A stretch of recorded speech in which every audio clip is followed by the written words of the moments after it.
Assalamualaikum warahmatullahi wabarakatuh.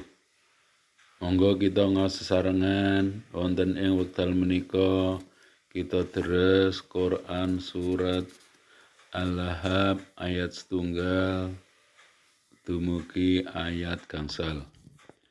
A'udzu billahi minasy syaithanir rajim.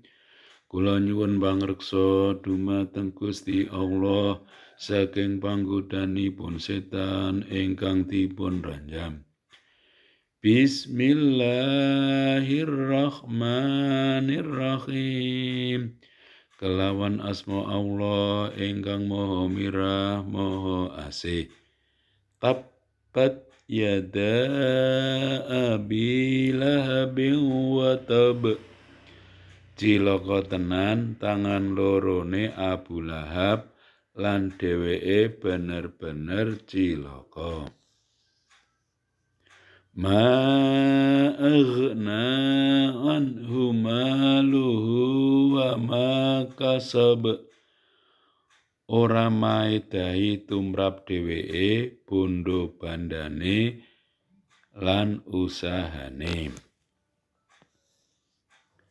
Sayasla narong dzata lahab.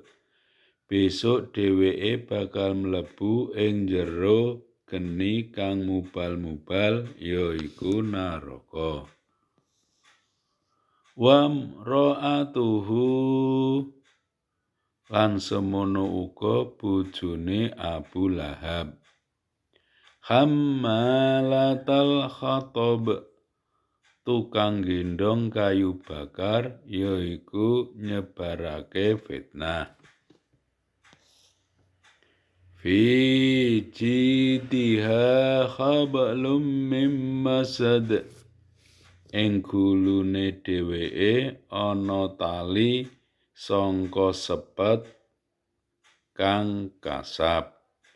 Shadaqallahul azim. Wassalamualaikum warahmatullahi wabarakatuh.